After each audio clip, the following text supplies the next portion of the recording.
Daniel Lescave, bonsoir. Alors je me suis trompé tout à l'heure sur le nom de l'association, c'est l'association Éclaircie Autisme Sarthe. Voilà, et vous n'êtes pas président mais administrateur. Absolument. Ce qui est déjà très bien. L'année dernière, presque jour pour jour, on vous recevait sur ce plateau. Oui. Vous dénonciez le manque de moyens pour traiter de cette question de l'autisme en France. Vous disiez la France a 30 ans de retard. Est-ce qu'en 2014, vous dites la France a 31 années de retard? Elle a 30 ans et 6 mois, disons. Ouais. Il y a toujours autant de retard. Ça évolue, ça bouge.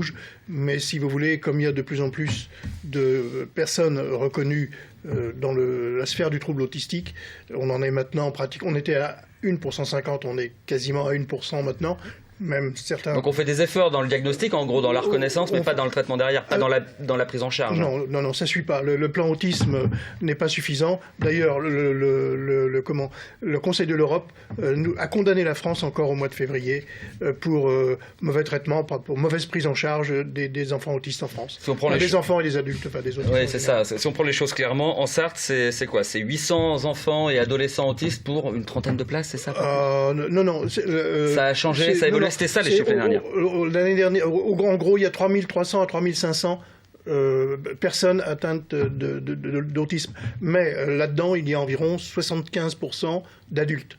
Voilà. Et là, il y a un énorme déficit de places, puisqu'il n'y a que 34 places officielles.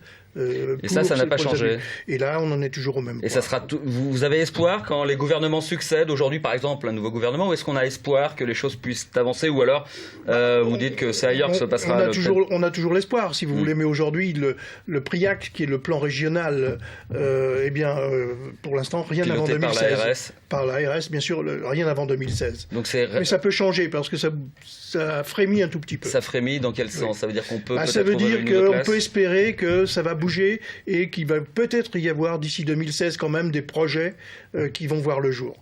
Parce que ça fonctionne par appel à projet, et là il faut absolument qu'on ait d'ici 2016 des projets dans les tuyaux pour qu'ils soient, parce qu'il faut un certain temps pour mettre tout ça en place. C'est ce que j'allais dire. Voilà. Entre un plan qui prévoit zéro place et un projet qui peut germer dans la tête d'une association, disons que s'il y a un projet qui est initié demain, il a des chances de voir le jour autour de 2016. Oui, effectivement. Alors vous dites si, mais ça veut dire qu'il n'y a rien encore? Pour l'instant, non.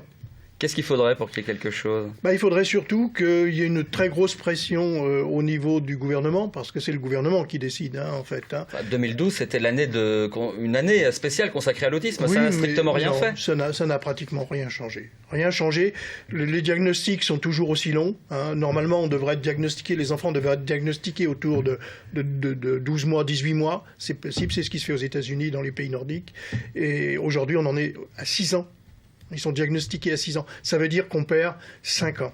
C'est énorme, c'est catastrophique. Vous êtes condamné à vous battre sur ces questions? Comme d'habitude. Qu'est-ce qui va se passer? Quelles actions vous allez mener cette année?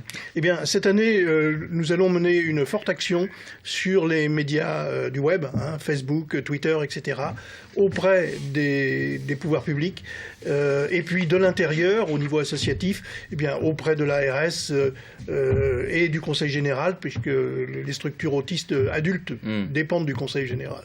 Voilà, on va essayer on va continuer à mettre la pression pour essayer d'obtenir des moyens. Donc c'est du lobbying. Daniel Lescave, merci beaucoup d'être passé dans cette émission. Je rappelle, vous êtes administrateur de l'association Éclaircie Autisme Sarthe. Merci à vous. Merci de m'avoir invité. Et allez, on continue.